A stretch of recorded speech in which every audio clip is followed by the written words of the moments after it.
Hi, I'm Jeff Sikkenga, Executive Director of the Ashbrook Center, and this is The American Idea, coming to you from Peter Schramm's library in Ashland, Ohio. In this podcast, we explore America's crisis in civic education. Too many people today don't understand the history and principles that make us Americans. So we're here to explore America's history and principles and what they mean for today, what we can learn from them, and how we can restore them to their rightful place in our hearts and minds. We think it's the most important thing we can do as Americans to keep our experiment in self-government alive. So thank you for joining us in this important conversation. You can learn more about Ashbrook and the work we're doing with students, teachers, and citizens at ashbrook.org. Hello, ladies and gentlemen. My name is John Moser. I am chair of the Department of History and Political Science at Ashland University. You are not the person you are accustomed to hearing on these American Idea podcasts. That's normally done by Jeff Sikkenga, Executive Director of the Ashbrook Center. However, if there's one thing that's been loud and clear from our listeners is you want more episodes, and we aim to provide you with more episodes. However, Jeff has enough on his plate, so he honored me by asking me to step in and take on some of these, which I am, of course, happy to do. So if you see me once in a while instead of Jeff, you will understand that that's the reason why. Our subject for today, Edwin Starr, in his famous 1970 song, famously asked, "War, good God, y'all, what is it good for?" His answer, of course, was absolutely nothing. However, we know that war is awfully good at certain things, and one of them is expanding the powers of the presidency. So what we're going to be talking about today are presidential war powers. And I am pleased to be joined by my friend and colleague, Ben Slomski. Dr. Slomski is assistant professor of history at Ashland University. He teaches many of our courses on American institutions such as President and Congress, as well as courses on constitutional rights and constitutional law. Dr. Slomski, I want to say Ben, right? Let's keep it a little casual. Ben is native of Erie, Pennsylvania. He earned his bachelor's degree in political science from St. Vincent College. I know because I'm from there. You don't say St. Vincent's, it's St. Vincent College. He has an MA and PhD in political science from Baylor University. Let's just go back to the beginning. Right? The framers of the Constitution obviously understood that there would be situations, because the United States would be a sovereign power, there would be circumstances in which it was in which the country would find itself at war. And there was a sense that the ordinary rules in that circumstance might not apply. What did the framers intend for the powers of a president in wartime? Yeah, that's a great question. And sometimes, like a lot of these questions, it almost hinges on who you count as a framer or not. So this comes up immediately at the Constitutional Convention.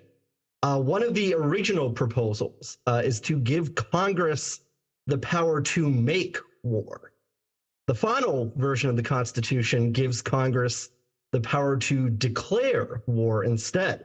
And originally what was suggested is, well, Congress can make war. That wouldn't exclude the president from being able to make defensive measures.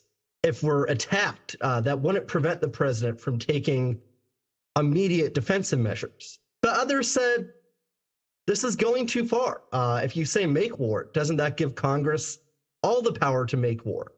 And sort of the final compromise is Congress can declare war. One of the powers of Congress in Article 1, Section 8 is Congress declares war. But the president in Article 2 is commander-in-chief of the armed forces, as well as the state militias whenever they're called into service. So there's immediately a question in the text of the Constitution right there. Congress declares war. The president is commander-in-chief of the armed forces. How do you split those two powers? Let me ask you, this may be a semantic difference. Making war versus being commander-in-chief of the armed forces, including the militias, as you mentioned? Is there more to making war than simply being commander-in-chief of the armed forces? Yeah, it's hard to say. And it's always hard when you're talking about things that failed at the Constitutional Convention, because most of the delegates didn't want to give Congress the power to make war. They thought it was a poor idea. But maybe you can draw that inference that the fact that they chose to not give Congress the power to make war and instead make it declare war, while making the president commander-in-chief, does sort of suggest that commander-in-chief involves making war. At the very least, what it's been held to be is direct the movement of troops. It's generally accepted the president can order troops in the military to go to places. That gets into questions of what if he sends them into an area where there might be a conflict? But then that's when you get into gray areas. And that's sort of the great and confounding thing about war powers is there's all sorts of gray areas. So you're saying that the proposal was to have Congress be the war-making body, but the president to still be commander-in-chief? It's unclear. And again, in the end, they don't go that way. Yeah. And sort of, there's a bigger, when you look at the Constitutional Convention, there's a bigger meta-narrative, sort of. I don't like that word, but I can't think of anything better. That the presidency starts off pretty weak at the beginning. At the beginning of the convention, most delegates are fine with a pretty weak executive and a pretty strong Congress. By the end of the convention, you find Congress has had its powers more limited, and the president's gotten stronger. And part of that might just be that all the delegates know they're looking at the guy who'll be the first president. They all know George Washington, who's there as president of the convention, will be the first president of the United States. But part of it, I think, also is you have delegates like Gouverneur Morris, Alexander Hamilton when he's there, who are arguing for stronger executive power. And I think eventually that sort of gains a foothold. That by the end of the convention, delegates who might not have wanted a strong president at first have suddenly come around to a lot stronger president than they initially desired. So by the end of by the time that a final constitution is prepared and ratified, you have a model of a strong presidency, but of course there's a lot undefined, right? So, and it's left to the Washington administration to set precedents that would last for decades, if not centuries later. Talk about how, please talk more about how the administration took the language of the Constitution and put it into practice. Yes, this is where I have to say that it really does depend on who you consider a framer, or whose interpretation might be more definitive. Because Washington and Alexander Hamilton as Secretary of the Treasury, but also essentially Washington's chief of staff, who's sort of his second in command, helping him define the presidency, they have a particular interpretation of the Constitution that others do not, that James Madison will eventually break from his old Federalist co-author Hamilton, and Thomas Jefferson, who was not at the convention, but he'll have a different interpretation. But Washington and Hamilton go with a pretty strong president, especially in terms of war powers. So Washington makes a lot of bold moves that are downright controversial in his day. He's the only president, still to this day, who personally leads the military out into the field. He leads the military out into Western Pennsylvania, sort of an area John and I both know well, to put down the Whiskey Rebellion. The only time a president, as commander-in-chief, has actually commanded the army in the field. He also unilaterally proclaims neutrality. The U.S. tries avoiding getting forced into the wars in Europe. They don't want to get dragged into the conflict between France and Britain. Washington, without congressional authorization, declares the United States as neutral. And then you get the famous Pacificus Helvidius debates. Hamilton writes under the pseudonym Pacificus. James Madison writes under the pseudonym Helvidius. And Madison's position is, you need Congress. Only Congress can change the state of the United States.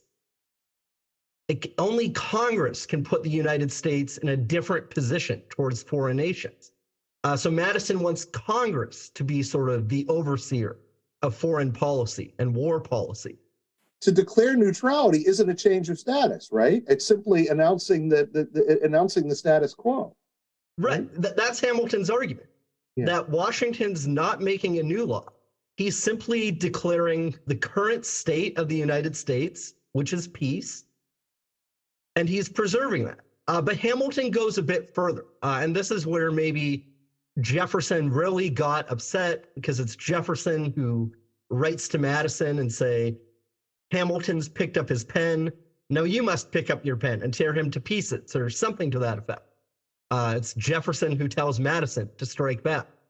But Hamilton goes further, because Hamilton also argues that the president is the organ of intercourse with other nations.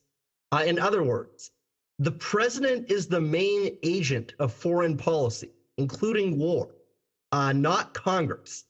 And his reasoning is, essentially, you've got to have that one person who represents the whole nation, who speaks with one voice and can also act quickly. And only the president has the capacity to do that. Now we have 535 members of Congress. How can 535 members of Congress, or even 65 in the House back in the day, how can they represent the nation to other nations and be the agent of foreign policy? And that's ultimately Hamilton's argument. But it gives the president basically a privileged position in foreign policy and war. And obviously that's been the case down to the present day. There's some particular episodes that maybe you'd like to talk about where that has sharpened the definition of the president's powers or expanded them? Yeah, let me say before, there's certainly several key episodes, but let me at least mention something more about Jefferson too, that I think is worth mentioning, because Jefferson has a different interpretation than Hamilton's and then Washington's, that ends up being significant too. So Jefferson was, as some of our audience might know, he was a good student of John Locke, maybe more than any other American founder. He read many of Locke's writings and took them very seriously, including this chapter of Locke's second treatise, Locke's second treatise of government, that lays out a lot of the things we hear about in the Declaration of Independence: natural rights, consent of the governed. Chapter 14 also talks about something called the prerogative power. And the prerogative power, Locke defines as the power of the executive to act where the law is silent or even against the law for the good of the nation. So in other words, the president can act where the law says nothing. It's unclear who can act, or can even break the law for the good of the nation. And Locke favors the legislature. He's a legislative supremacist, at least in my reading, and in a lot of scholars' readings. The legislature should be supreme, but he recognizes there are situations where the law is indefinite or you cannot respond immediately. And there might be situations you even have to break the law. And it's the executive's duty for the good of the nation to break the law if he has to. So his example is, if a house is on fire, you can tear down the neighbor's house to stop it from spreading.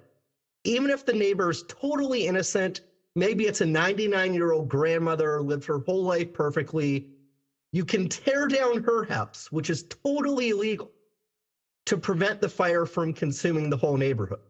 And Jefferson embraces this. Jefferson, unlike Washington, wants a more limited president. He thinks the president should defer to Congress. But he has that exception in there. that he ends up using with the Louisiana Purchase, which isn't a war issue, but Jefferson uses this logic. He thinks the Louisiana Purchase is illegal. He thinks he can't buy foreign territory as president. But he says he has the power to act outside the law for the good of the nation, because the nation's good requires adding this territory. Hi, I'm Jeremy Gypton, producer of The American Idea, and I have a favor to ask of you. I've included a link to a short listener survey with this video, and I would really appreciate it if you would give us a minute of your time to give us some information that will help us continue to deliver the kinds of episodes on the kinds of topics that interest you most. In exchange for your time, we're going to, beginning on the 15th of February, for 8 weeks, draw one name at random for those who have filled out the survey, and we're going to give those people a choice of one of 3 pieces of merchandise from our web store. The link to that store is with the survey itself. So again, I would really appreciate this. Thank you for listening, and thanks for listening to The American Idea.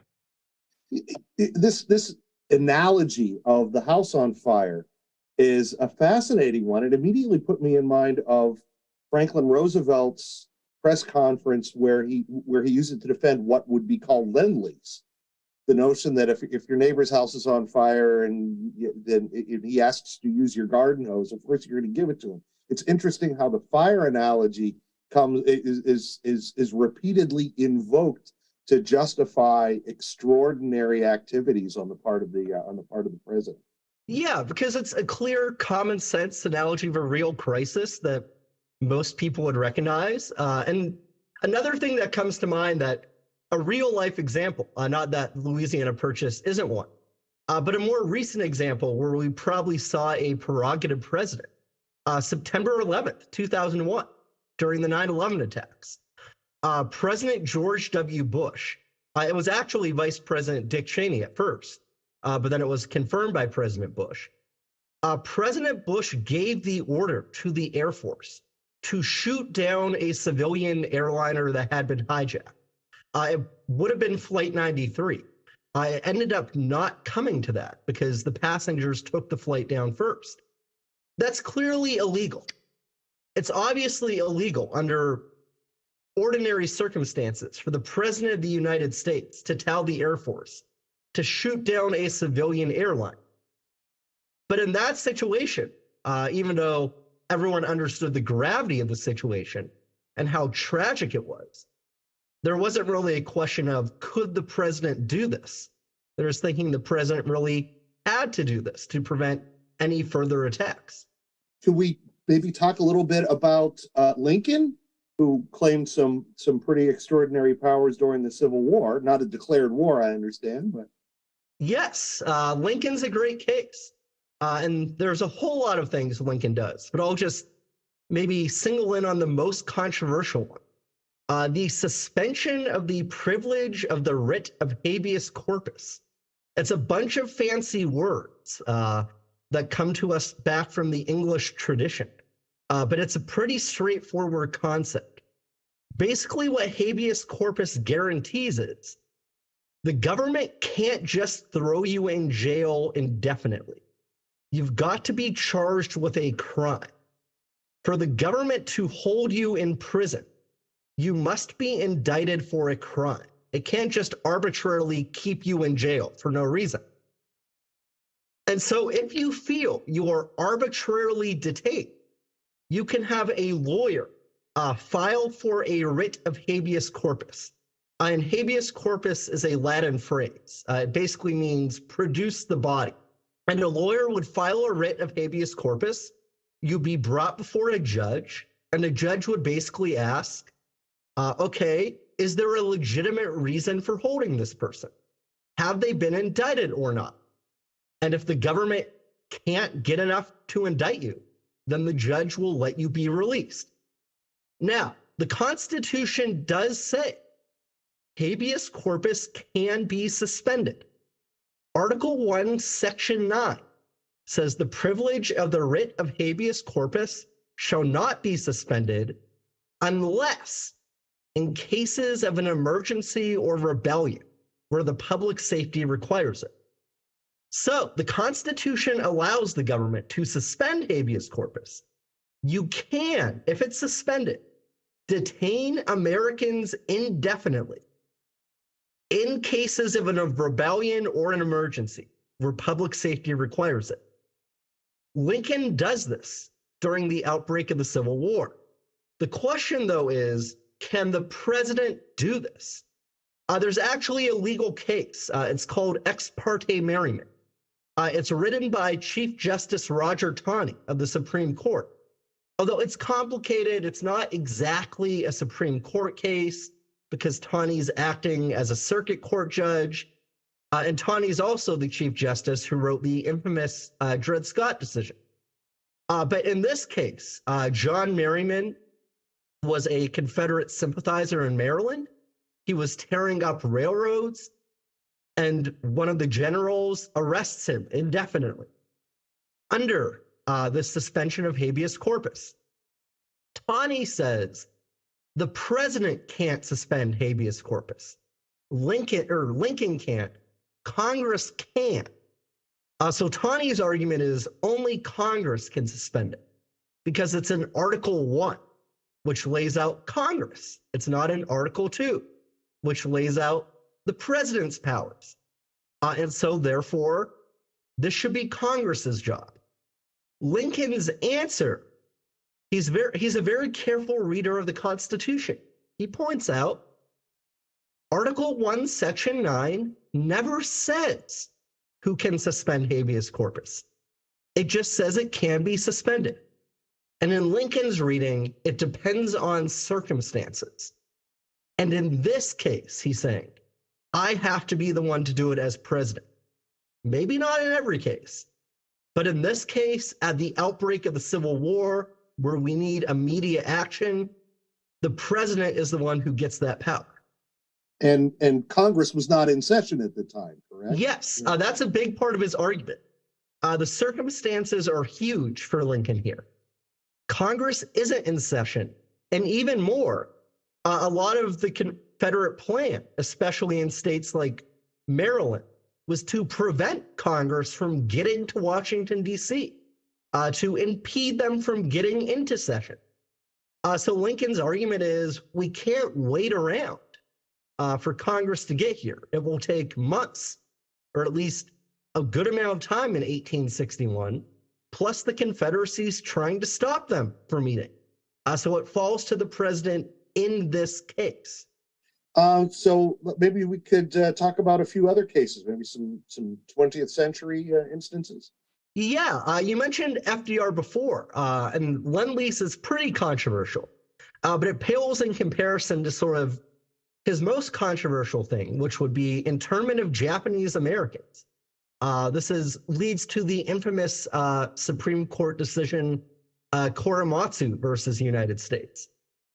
So as a lot of our listeners might know, during World War II, FDR, along with his military generals and with congressional approval, here you do have a case of Congress actually approving the action. They choose to intern Japanese Americans on the West Coast. After the Pearl Harbor attack, there's a fear of sabotage. That Japanese Americans might be prone to sabotage and espionage on the West Coast.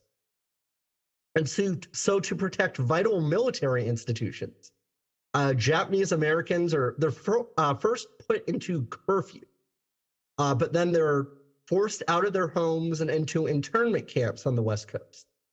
And eventually it goes to the Supreme Court. Fred Korematsu tried to avoid the internment order, primarily because he was trying to get married to a woman who was not a Japanese American, his fiancée, and he wanted the wedding to happen. And he even went to the extent of trying to get facial surgery to alter his appearance. But eventually he gets caught. And so he takes it to the Supreme Court. And it's a really interesting and controversial decision. It wasn't overturned until a few years ago. But the majority of the court says internment was constitutional. As difficult as it was, the court's argument was It is necessary to prevent espionage and sabotage. And so since internment had a close connection to stopping espionage and sabotage on the West Coast, it was justified as a necessary military measure. Essentially, the court's posture was, we aren't generals. Judges aren't generals. We can't make this decision. We have to trust the military. Although it's interesting, Justice Frank Murphy, a forgotten Supreme Court justice, his dissenting opinion, and I believe he was the only member of the court to actually serve in the military in some capacity, at least during World War II. He was, I think, a JAG judge at some point during World War II. I have to double check that, but I'm pretty sure on that. And his point is, yes, the military gets more leeway. We aren't generals, but they've got to give us some evidence. They don't just get a blank check to do whatever they want to do. They've got to provide tangible evidence this is necessary. And we haven't gotten that. All we've gotten are these very suspect sociological studies that say things that Murphy, in his opinion, says were racist, and by today's standards would certainly be considered racist, about Japanese Americans. But that's all there is. There's just these assumptions based on race. There's not any actual tangible evidence that says here is sabotage happening. Are there examples of cases where presidents tried to take on additional powers during wartime and were effectively stopped? I mean, Lincoln, Taney writes his ex parte Merriman in response to the denial of habeas corpus, but that kind of gets swatted down, and there's approval for everything Lincoln does. Are there cases where the president has actually been stopped from doing what he wanted to do? Yes. So just 8 years after Korematsu. So Korematsu is 1944. 1952, our next war, the Korean War. President Harry Truman gets handed a big defeat by the Supreme Court. And it's essentially mostly the same Supreme Court, too, that decided Korematsu, which suggests maybe they reconsidered some things and possibly learned from Korematsu. So Truman seizes the nation's steel mills during the Korean War. In the middle of the Korean War, we happen to have a national steel strike. And this is a big issue because we need steel to produce things like tanks and guns. And so Truman, as commander-in-chief, decides to take over the nation's steel mills. He says, as president, because we need the steel to supply the military in Korea, he has the inherent power to order the Secretary of Commerce, a man named Charles Sawyer, to direct the nation's steel mills. So essentially, the steel mills go on strike. The Department of Commerce, under Secretary Sawyer, takes them over and orders them back to work. And the government has now taken control over private businesses. Now, interestingly, there's no disagreement Congress could have done this.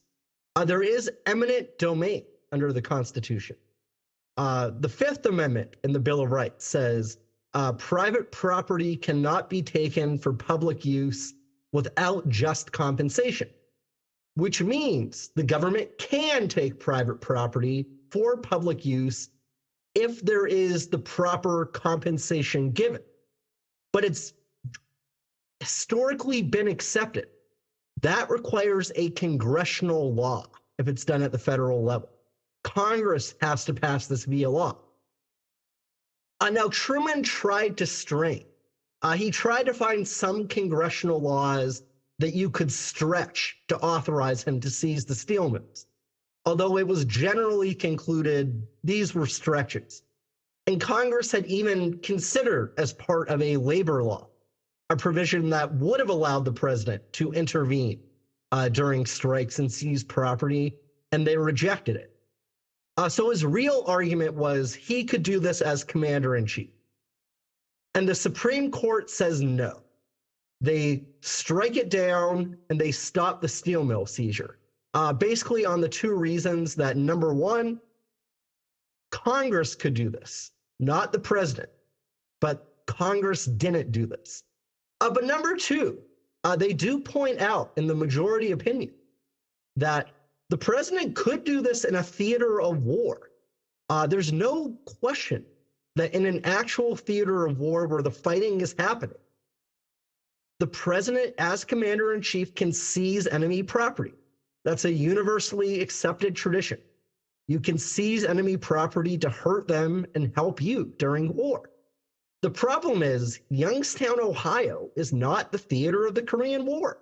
And so instead, the court says the commander-in-chief power doesn't apply to areas that aren't the theater of war, that might have some tangential related effect on the theater of war. Might it have made a difference that, unlike World War II, the Korean War was not a war declared by Congress? I mean, in fact, Truman famously referred to it, or at least didn't agree when a reporter said it was a police action. Right. That absolutely might have been part of it. The court doesn't bring it up, but that could be in the background. Although I'm no expert on the Korean War, but I found there's some debate on this recently. So the conventional opinion is Truman ignored Congress.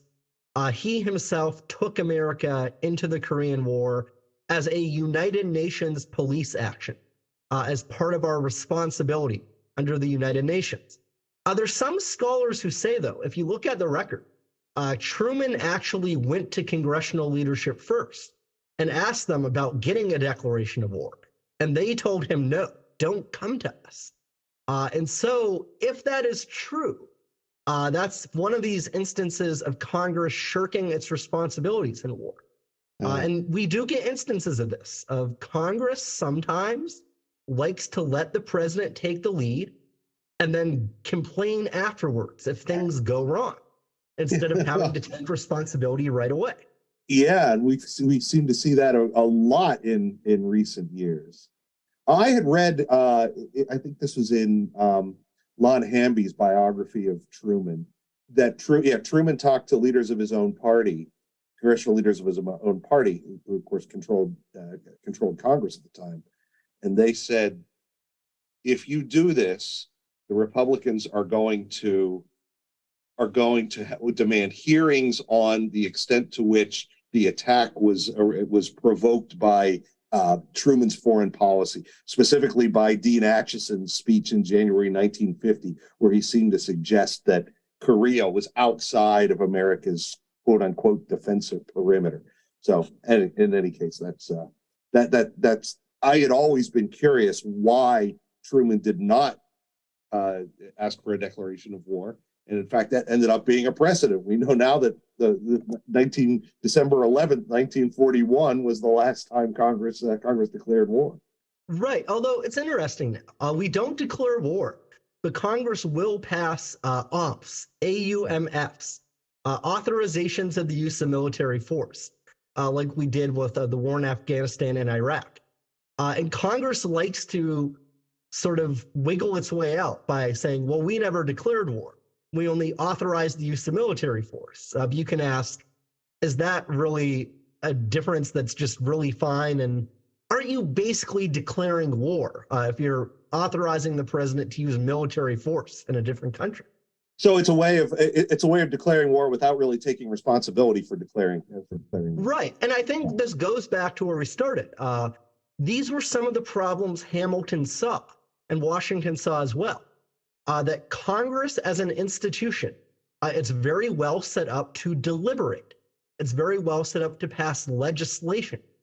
But those institutional capacities might not help when it comes to war and foreign policy. And there's political incentives like re-election, especially every 2 years in the House of Representatives. These things might be disadvantages when it comes to war and foreign policy. Whereas having that one person who can make up his mind, act quickly, speak with one voice, have control over the ambassadors, have that access to secret intelligence. All of that might favor the president and make the president more likely to act and act successfully during war. Wow. All right. So we're coming to the end of our time together.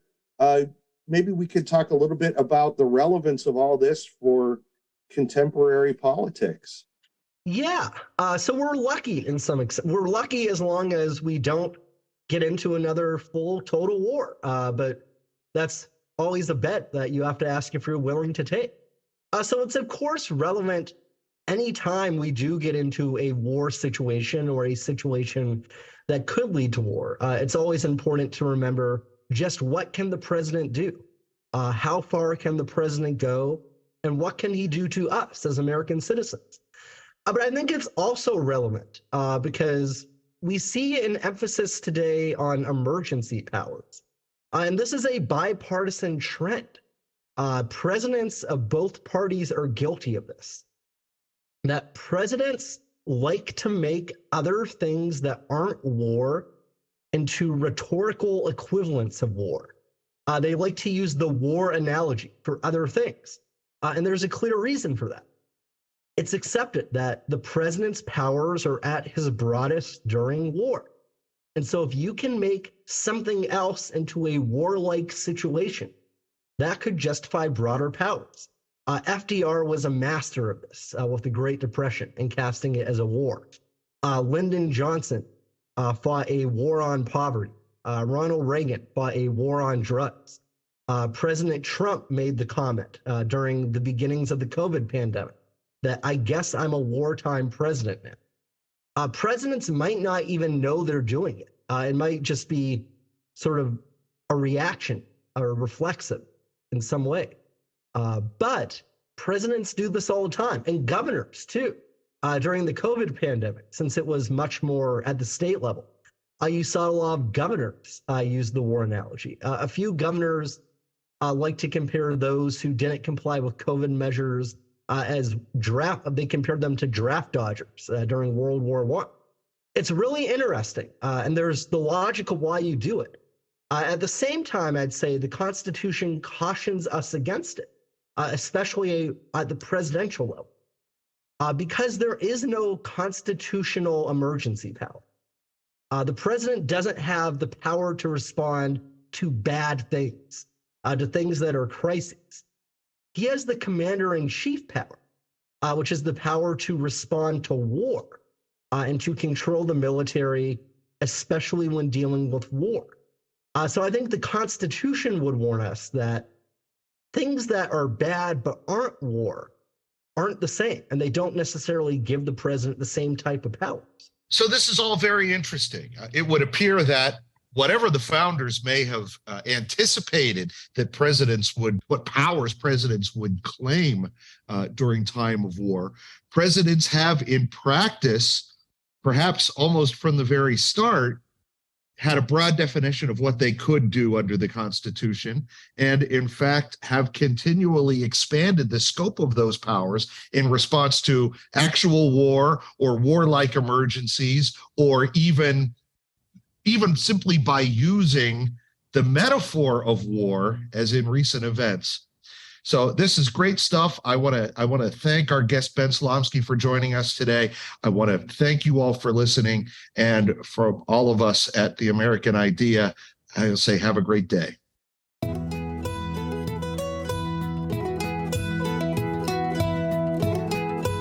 Thank you for listening to this episode of The American Idea. If you enjoyed this episode, remember to subscribe at Apple Podcast, Spotify, or wherever you get your podcasts, and leave a 5-star review. If you want to learn more or get involved in Ashbrook's vital work, visit our website, ashbrook.org.